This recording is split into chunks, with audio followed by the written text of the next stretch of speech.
We look at section A first. So section A very straightforward, it's just some MCQ question. So which of the following is an example of microscopic energy? This one you can check from your notes lah. So microscopic energy, basically we are talking about internal energy here. These two are obviously not answered, but then somehow someone chose them. But yeah. Okay, so let's look at question 2 for section A. In an Arctic research station surrounded by ice and snow, a team of scientists huddled together in the main living quarters with diminishing supplies due to an unexpected storm. So basically just a very long story. But so we need to look for the main point here. They sealed off unused room and activated a compact gasoline generator. Okay, this one not important, but the generator inside the building for both power and heat. So outer walls are made of insulated panels. So what form of heat transfer is occurring within this scenario when considering the entire research station as the center? So if this entire thing is the research center, we know that the walls are insulated, so there's no heat transfer. The generator in this case is placed within the research center itself. Okay, so the generator is inside, so there is also no work done that crosses the boundary. Okay, because every work that's being done here are all inside the research center itself. So which means for this question, the answer here is no energy interaction if your system is the entire research center station. Okay. Then 3 is also a very straightforward question. On a PV diagram, what does the area under the process curve represent for a closed system? So if you have a PV diagram, area under the graph would means boundary work. Okay, then lastly, a fluid is flowing through a controlled volume steadily. Which of the following statements best describe the flow? Always remember this. For us, mass is always the constant. Okay, so for closed system, mass is constant. So open system, so in this case, a control volume, the mass flow rate is constant. Volume flow rate can only be constant provided that the density doesn't change. You have an incompressible flow. In our case, 90% of the time you don't get incompressible flow. The flow density or the specific volume will always change. So mass flow rate remains constant is the one that describes this the best. Alright, so that's all for the first section. Then we move on to the second section. Okay, so second section is similar to your tutorial question, whereby you are provided with a table. You just need to learn how to read the data here. I mean, you know how to read the saturation table. Okay, so let's look at our table here. Where is it?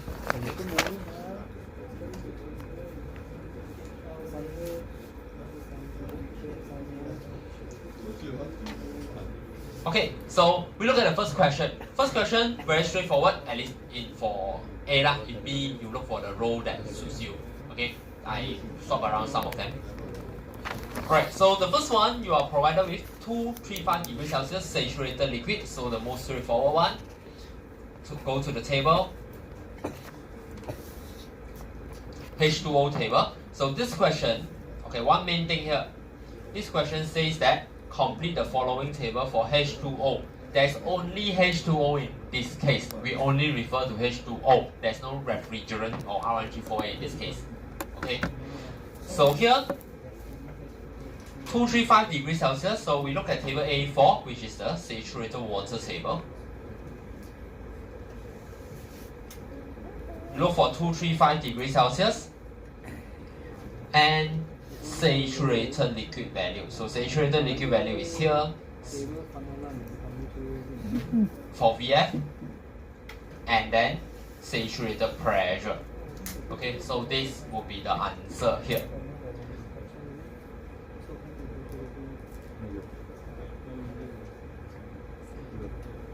So 362.6 0.001219. In this case, you don't need to write the unit for the answer because the units are already here. So you don't really need to write the unit. Just make sure your value tally with the unit.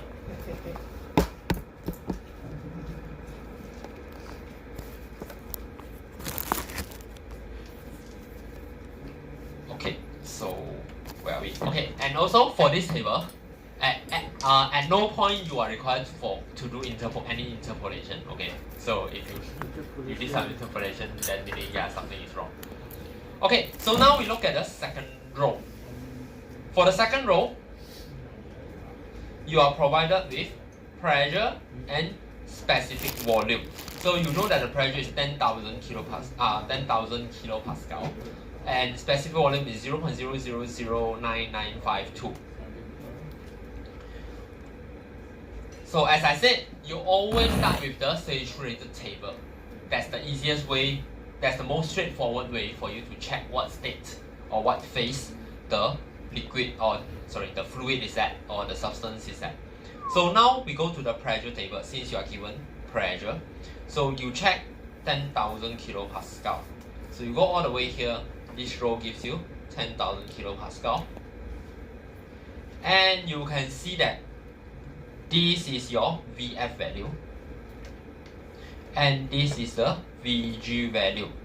So for this case, the specific volume that you have is, maybe let's write here, let's call this V2, is much lower than VF at 10,000 kilopascal, right? So, which means that this is a compressed liquid. So, if you say compressed water or H2O, I will also accept lah, but not compressed vapor or gas. Okay, it doesn't make sense because at this stage they are at liquid. Okay, so I mentioned compressed liquid. We do have a table for this. Just that the value a bit ridiculous. Usually the pressure is very high, so we don't really use that table. But if it is available, you should still use the table, okay? Because that will be the most accurate value. So here, if you scroll down, you will see that you have a compressed liquid table. And the compressed liquid table does have 10 megapascal here, which is 10,000 kilopascal. Which is also why, so here we look for why we should use this table. So we look for 0.00009952, which is here. Okay, so at 0.000952, the temperature here is 0 degrees Celsius.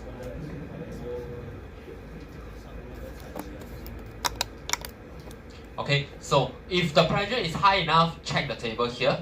Otherwise, if it is very low pressure, then only you use saturated liquid value, which is one of the one of the question also lah. But for now, this is not the case. So here you get compressed liquid, but temperature is 0.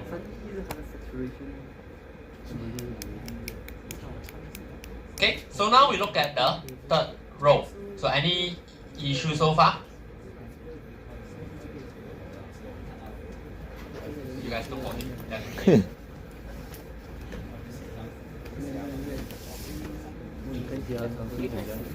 Okay, so now we look at the third row.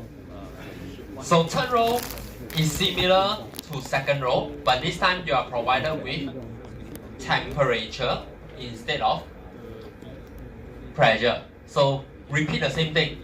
You go back to the temperature table this time.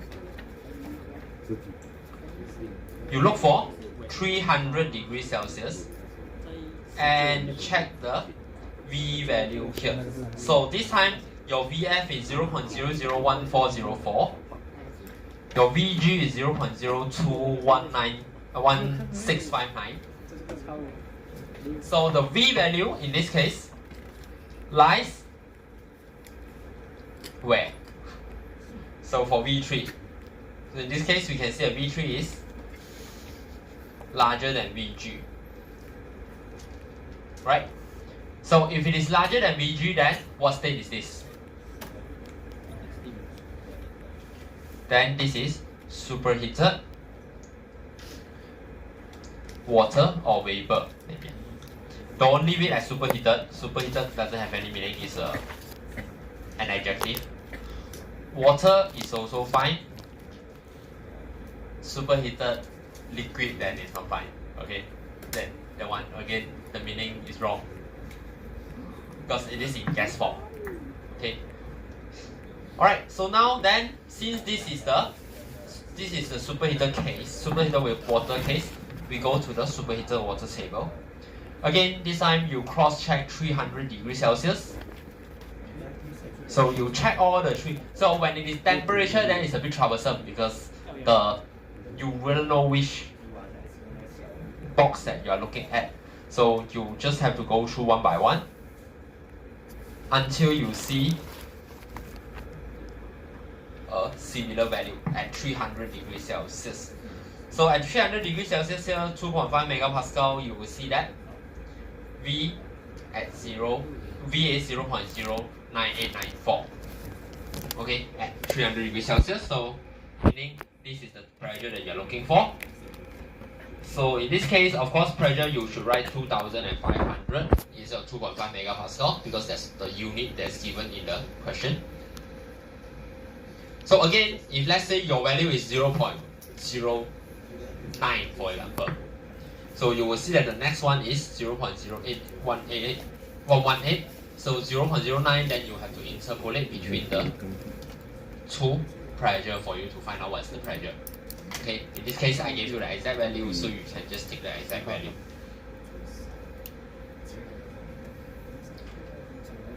Alright, clear so far? So we are halfway through the table. Okay, so the fourth row, you are provided with temperature and the phase, which is saturated vapor. So this is one of the easy question. So you know 125, so just go back to the table again. Look for 125 degrees Celsius. Is this the one? Yeah, so you look for 125 and saturated vapor. So pressure here is this, specific volume is this.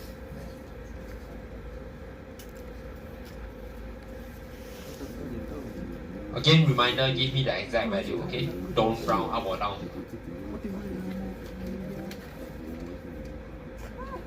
Okay, then, so fourth row shouldn't have any issue. Now we look at the fifth one. So fifth, you are given both temperature and pressure. So again, when you are given both, then we know that this is very unlikely for it to be saturated state. So we check. So here, since we are at the temperature table, let's check the temperature table.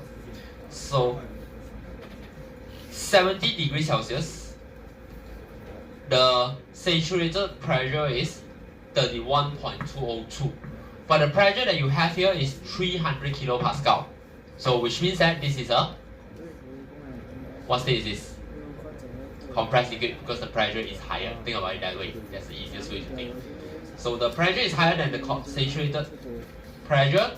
So this is a compressed liquid. So once again, this is the compressed liquid.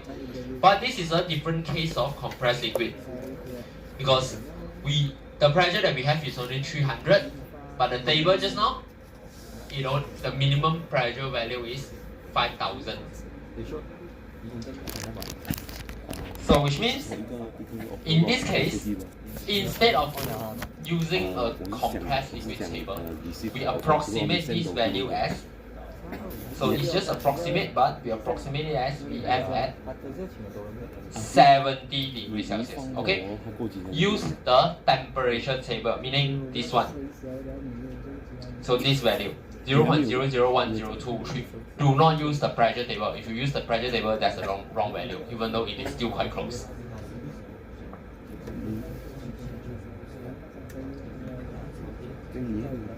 Okay, so the answer here will be 0.001023.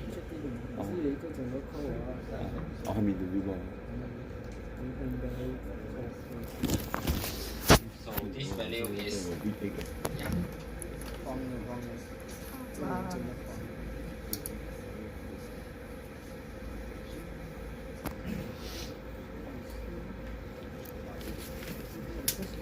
Alright, then we move on to the last one. So the last one, you have pressure and specific volume. So once again, check pressure table this time. So now pressure is 1000.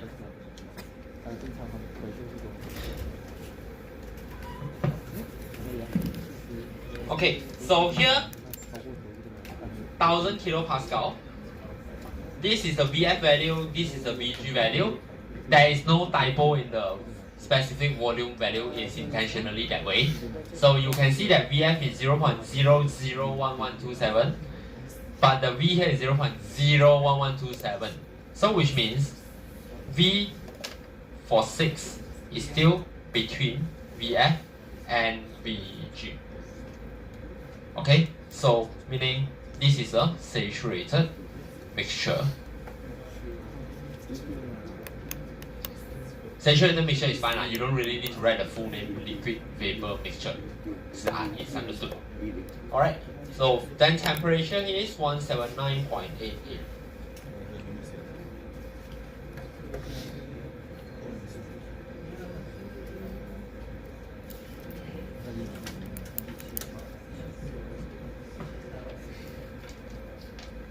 So can I understand everyone?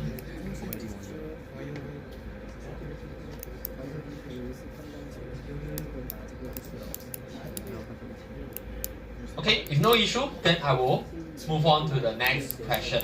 Okay, so next question. Water vapor enters a turbine that generates 10 megawatt shaft work at 600 degrees Celsius and 1000 kilopascal with a flow rate of 4 meter cube per second and velocity of 110 meter per second. The water vapor leaves the turbine with a velocity of 10 meter per second at 10 kilopascal. During the process, water loses heat at a rate of 2000 kilowatt to the surrounding. Determine the exit temperature and the state of the water. So when you are solving this kind of question, remember the steps. So first off, you need to determine what system you are looking at, and second, what is the substance that you are dealing with. So here we are dealing with a turbine, which means we are dealing with open system, and water vapor, which means you are dealing with H2O. So whenever you see H2O, it will mean that you cannot use ideal gas equation, okay? Always remember this. You also cannot use Cp delta T or Cv delta T. Okay, so we have a turbine here. So it enters exit.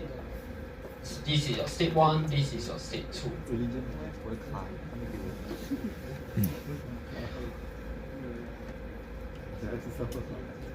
So it enters as T1 600 degrees Celsius.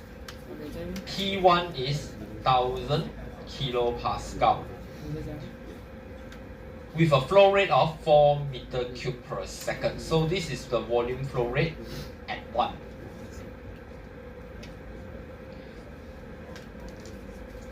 So you also have velocity, no dot, 110 meter per second.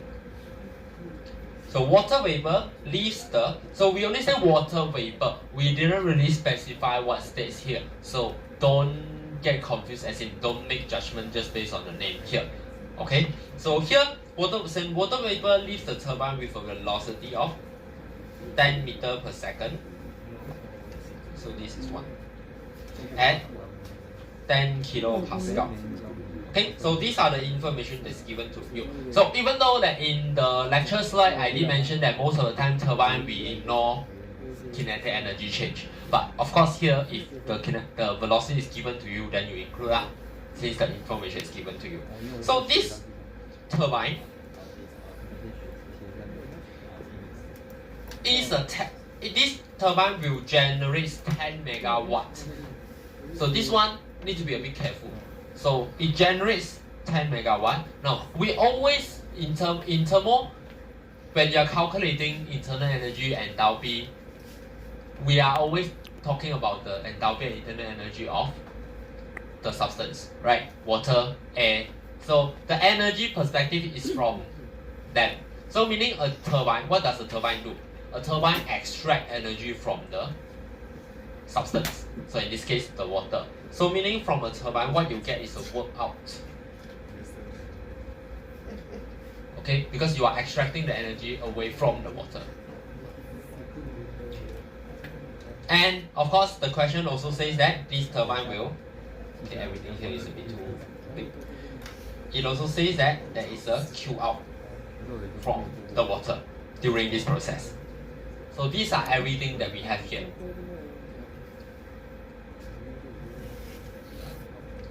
Okay, so always start with assumption, like I said. So for your assumptions, the most important assumption for open system is steady flow process, okay? So, or steady operating condition, though these two are the same lah, just that sometimes we use different words. This is the most important assumption for open system. You cannot skip this one. Okay. Then of course we say P is negligible. So in general, these are the two that we want. Okay. Other things not important.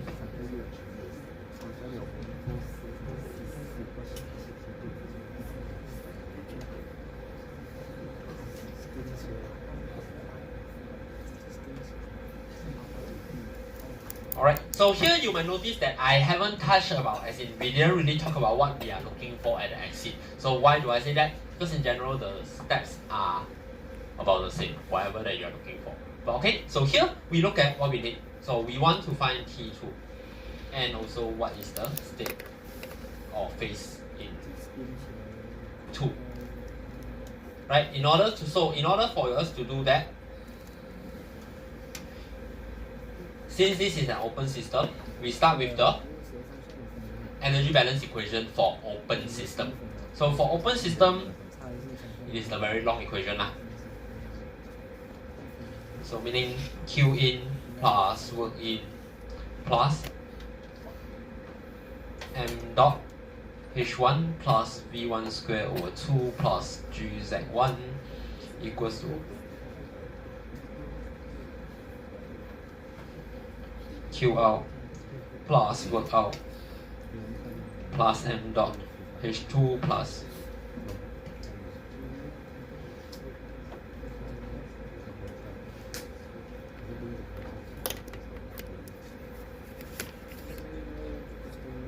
v2 square over 2 plus gz2. So energy in equals to energy out.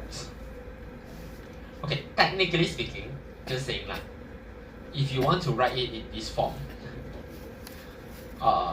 this is also applicable one. Technically speaking, okay? Like, because if you move them around, they are the same lah, just the meaning a bit different. Okay, so this is also okay. You will see that actually in like some later chapter we actually do it in terms of this equation, but they are not important yet. So here we stick back to the normal equation. So here you cancel off what you don't need. Okay, so in this case we don't have any Q in. We don't have any work out in as well, because turbine's function is to generate power. So work out, we are extracting power. Of course, based on our assumption, these two cancel off. Otherwise, everything still remains.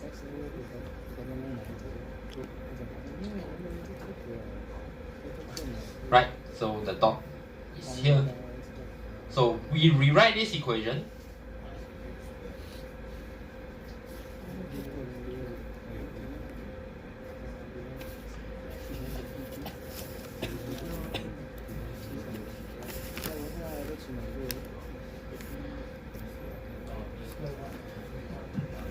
So this is the current state form of the equation. So we can, so here, now, if you are not very familiar with thermo, or if you haven't do enough exercises, for example, you probably won't know where we are going with this, because this is the only, so far this is the equation that we have. So if you don't know what to do, now, what you can try here is this. You look for whatever that you can find. So you single out everything that you have, and also what you can find first. So let's see. What do we have here? V1, we have the value. Okay? So V2, we also have the value. So these two, we can ignore them at the moment. Q out, we have the value. Work out, we also have the value. So these two are also given, but a bit different unit, so you have to watch out for that. So which means, now we are left with 3 variables. So out of these 3 variables, which one we can find? Which one we can't? So the one that we can get information of is definitely mass flow rate, because you have volume flow rate. Okay, then based on information given in the question, obviously you are not going to be able to find both H1 and H2, otherwise this question nothing for you to solve. So it's one of them. So H2, you can just look at the question. For state 2, you are only told velocity and pressure. So these two are not enough for you to get any information from the table. You are left with H1. So H1, you have a lot of information, so which means that you can get H1. Okay, so this one you can get. Then we look at how can we get all these things. So this is, we are dealing with H2O here. So again, H2O, we use table. So we have P1, 1000 kilopascal. You also have T1, which is 600 degrees Celsius. So you have 2 information. So very straightforward. Here, come back to this table. You look for, okay, since we are at the pressure table, we can look at the pressure table. So pressure tables, 1000 kilopascal. Oh, we highlighted it just now, even better. So at 1000 kilopascal, the saturated temperature is 179.88. So meaning that we are dealing with a superheated vapor here, or superheated water. So go to superheated table. Again, look for 1000 kilopascal, which is 1 megapascal. And we look for 600 degrees Celsius in this case.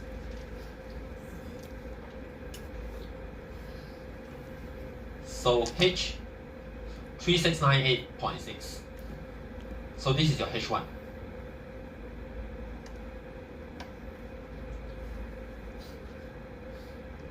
Don't forget your unit. So this is a superheated vapor or water. So now we have H1. Then next, mass flow rate. So we need mass flow rate. So obviously we are looking for mass flow rate from the volume flow rate. This one, move here. We are looking for this from volume flow rate, right? So we know that mass flow rate multiplied by specific volume will give you mass flow rate. Okay, so from here, this is this. So since this is the one that is given to you is 1, specific volume is also the specific volume for state 1. Remember, always remember, volume flow rate is not constant before and after. Only mass flow rate is constant. So V1 over V1 here. So meaning we need to go back to the same table again. This time we want the value for specific volume. So 0.40111. So V1 is 0.40111 meter cube per kg. So from here, you can get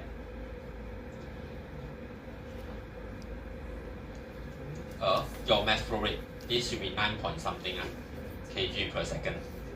I forgot to point some how much. Press yourself.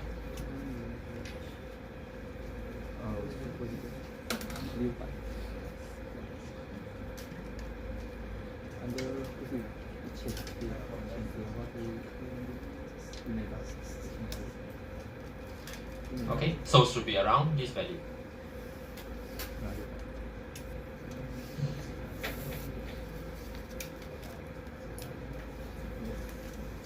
Okay, so now that you have these two values, then you can rearrange this entire equation so that you are, so let's rearrange it so that H2 is on the left.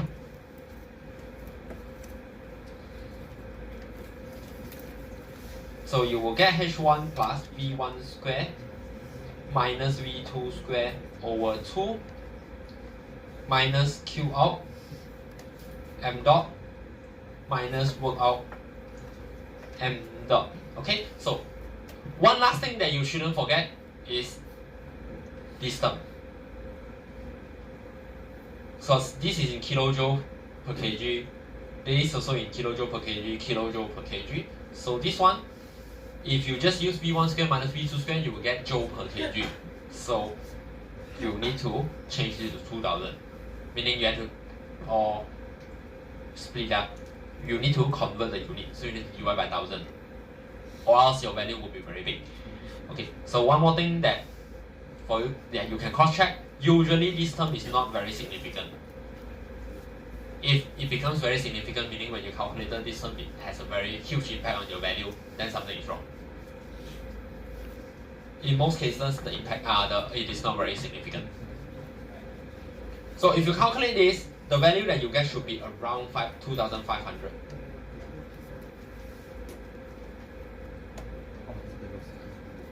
Around not exact value.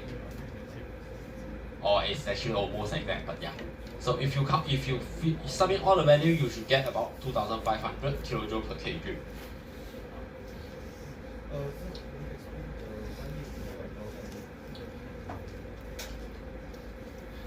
This is in terms of kilojoule per kg. This is in terms of kilojoule per kg, kilojoule per kg. This without the 1000 is joule per kg. With the 1000, then it becomes kilojoule per kg.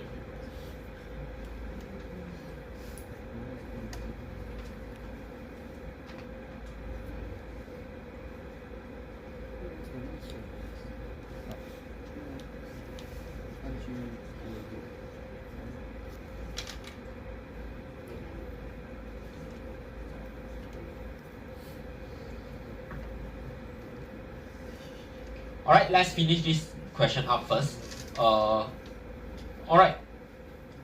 So now that we have H2, then it means that we have two information at the output or state 2. So at state 2, P2 is 10 kilopascal, H2 is about 2,500 kilojoule per kg, as far as I remember lah. So then once again, you do the same thing again. So you check the table. 10 kilopascal is definitely not going to be a superheated water. I mean, oh wait, we do have one 10 kilopascal one. Maybe we can see here. So the minimum value here, meaning this one is the G value, okay, saturated vapor value. So you can actually check here also. So you can see that Hg value, this is Hg value. Hg value is 2,583.9. What you have is about 2,500. Which is lower than Hg. By logic, you know that it should be higher than Hf also lah. The difference is not so big, but it's not so small. But of course, just to confirm, we go back to the saturated pressure table again. So now this time we look for 10 kilopascal. So for 10 kilopascal,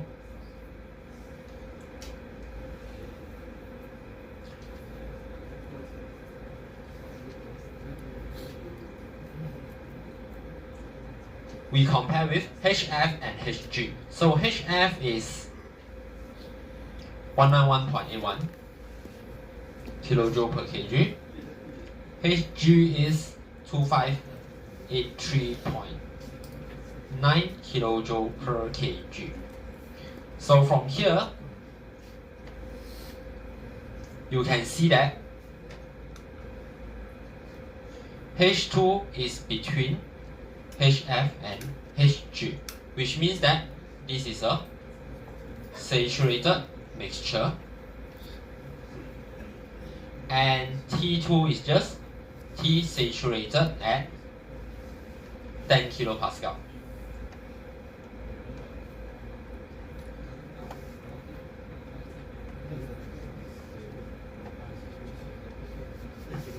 Alright?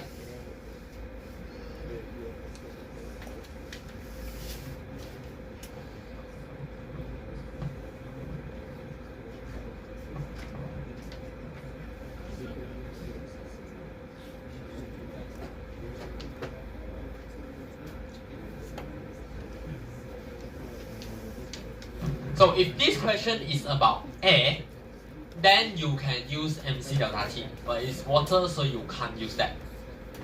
Okay, so always remember these two. You differentiate them based on that.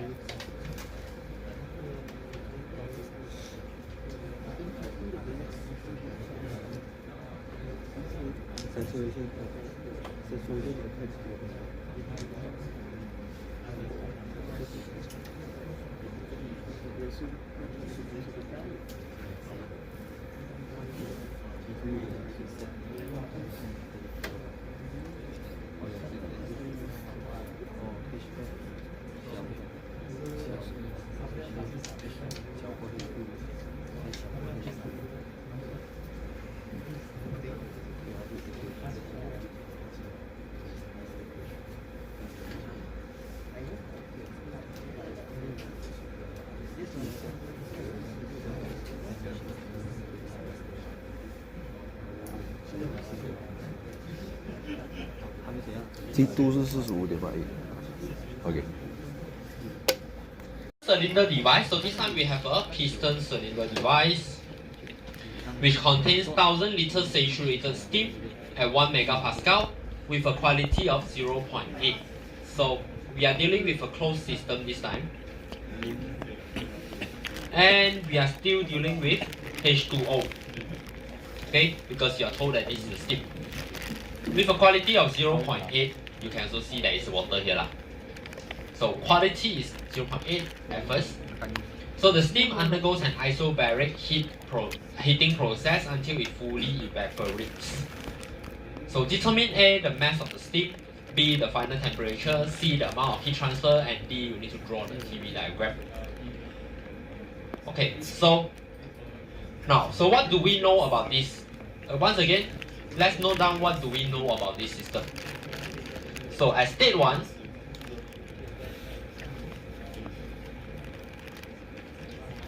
we know that volume 1 is 1000 liter, which also means that this is 1 meter cube. P1 is 1 megapascal.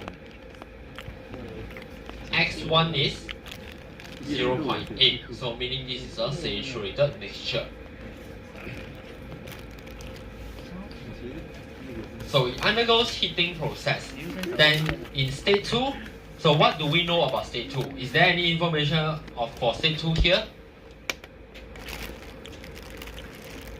There is, because it says that it undergoes a heating process until it fully evaporates. So we are taking the moment when it fully evaporates, meaning state 2 is a saturated vapor. But we also know one more thing, right? We know that this is an isobaric heating process, so P2 is actually equal to P1 equals to 1 megapascal. So for this question, actually one thing that is very good here is that you do have two information for both states. So it's actually very easy for you to find out whatever that you need. The question here is to find out what you need. Alright. So we look at part A first for now. So again, or maybe we don't go part A first, we just look at assumptions here.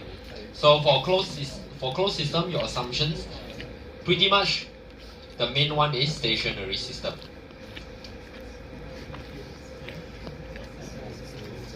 So PE equals to KE equals to 0. If you want, you can say quasi-equilibrium. You can write quasi-equilibrium process also lah for the compression one, but the one not too important. Again, this is the more important one.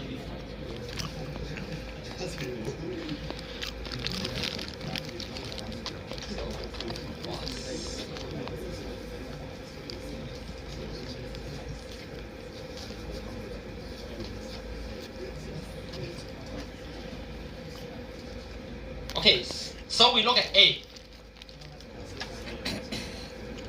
Maybe I move this thing over to the other side so they give me more space.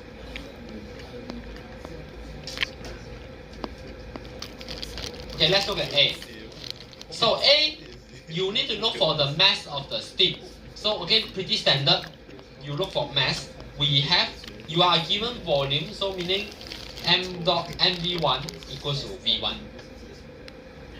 Okay, so based on this equation here, you can find out what is the mass.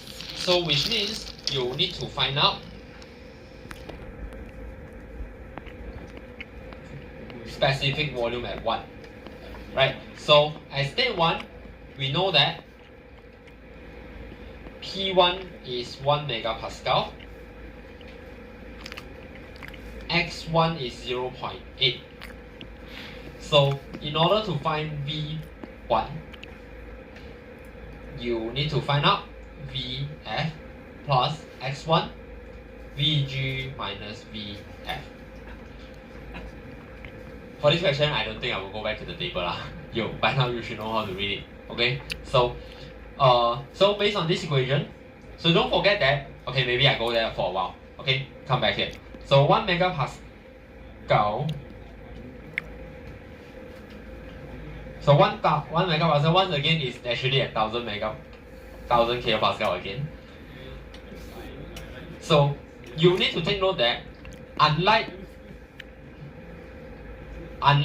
the other thing where you have Fg value, for specific volume you don't have the Fg value.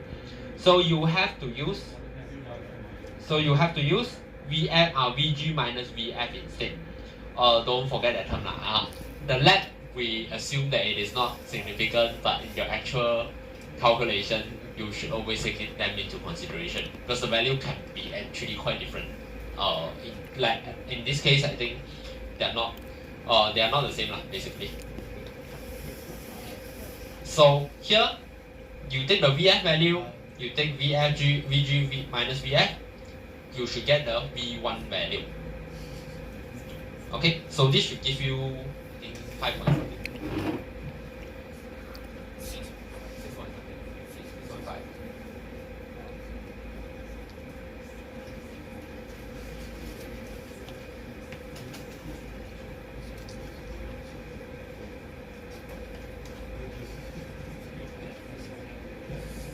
6.422.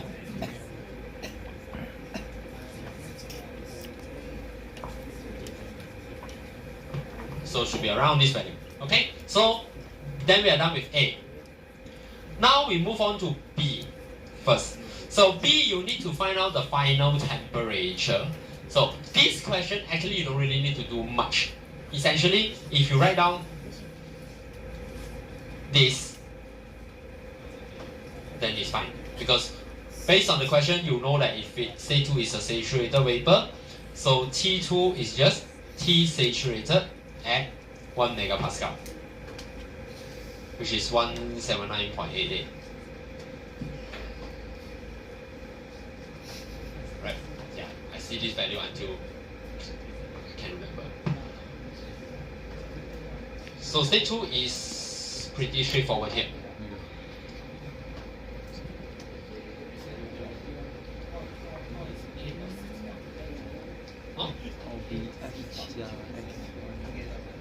The marks part, you can ignore first because sometimes I find other things in that section, then I put the marks there. But in general, I will mark this whole thing as a whole. And also the marks here is not very good representation of how I grade in finals because this is just a small test. Sometimes the math is scaled up so that it's easier for me to mark.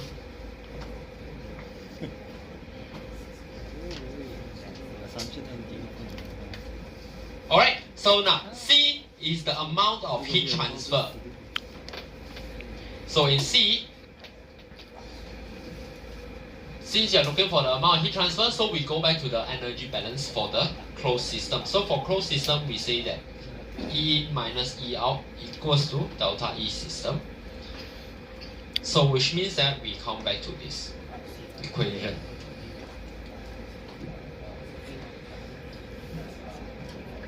Alright, now for this question, we actually do have two methods of solving this.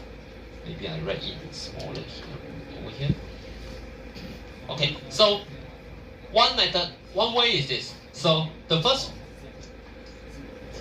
thing, we always still do the same thing, which is we identify all the energy first. So in this case, we have Q in. Okay, let's enlarge this thing.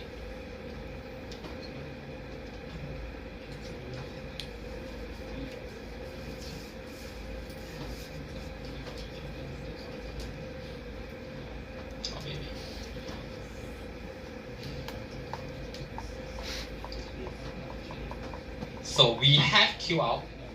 We don't have Q out, we have Q in. This is a piston cylinder device. So don't forget that if you are supplying heat, there are some process going on.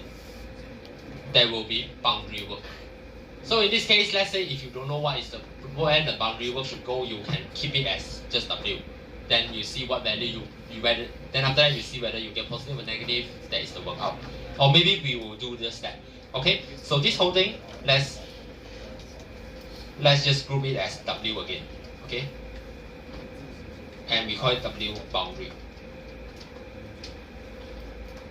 Okay, so what we have here is Qn minus work boundary equals to delta U. So we actually have two methods of solving this. So the first method is the easiest method, which is since we are dealing with a isobaric process, right? So you move this over here. So Q in equals to delta U plus work boundary equals to delta H. So then MH2 minus H1.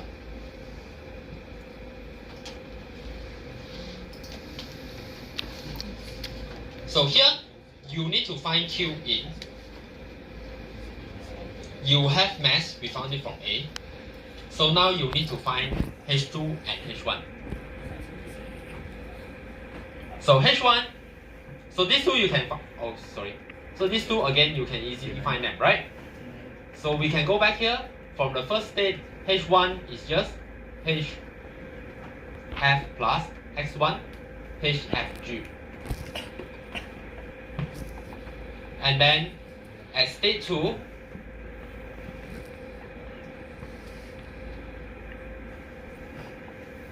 actually we can use back this also. So here this is 179.88 degrees Celsius.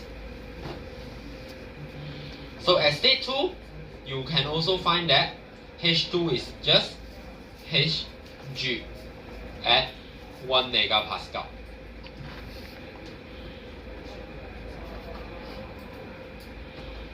Okay, so then you can sub in all this value. So H1, H2, H1. So ultimately, Q in is just about 2587.57.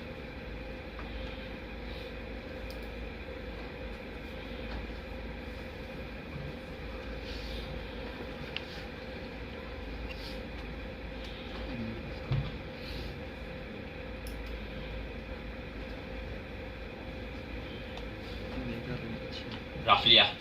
Okay. So can you understand?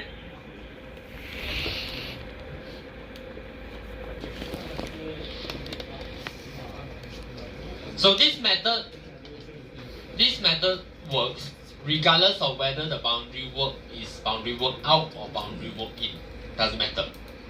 as long as the process is isobaric, constant pressure. If it is not constant pressure, then no, you cannot use this approximation.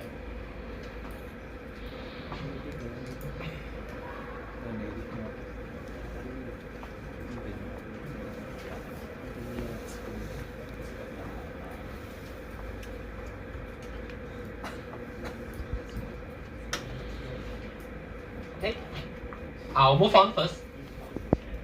So let's say, so the second method, let's use this one.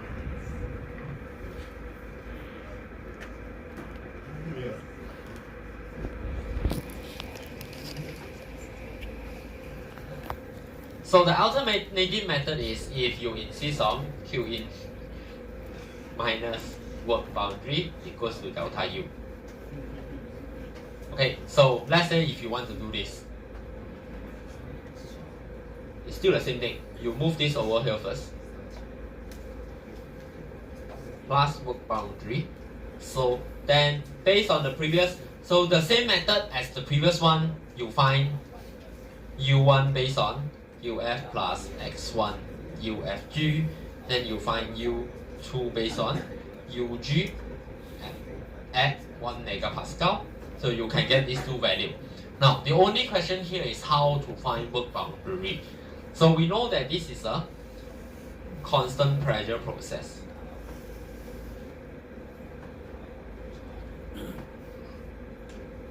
So let's say we draw a PV diagram, because we know that area under the graph is boundary work, right? Of course, the question here asks us to draw PV diagram lah, not PV, so that one we leave it later. So this is a PV diagram. Actually, they look about the same. So here you have at first it is a mixture. It goes over here.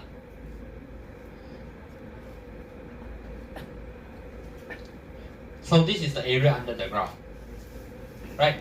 So meaning work boundary is simply P delta V, of course M, because we only have for specific volume. So this one, so this method a bit more work, because you need to find out what is V2. You need to calculate this boundary work, then you need to find out what is V1, V2 as well. So a bit more work for this question. But if you try out this exact method, you will get the same Q in value, or at least very, very similar. Sometimes it might be off by like point something, or 1 or 2 kilojoule, but it's fine. The value still quite close. Now in this case, of course, we still have one more thing to solve, right? We need to sketch the TV diagram. The TV diagram in this case actually still looks the same, because the whole graph, the whole process happens under the saturated the saturation line, whereby pressure and temperature are just dependent on each other. They are not independent. So if there's no change in pressure, actually there's no change in temperature also. So meaning, yeah, it actually looks the same if you just draw 1 and 2. But the meaning is different, but the graph looks the same for this case.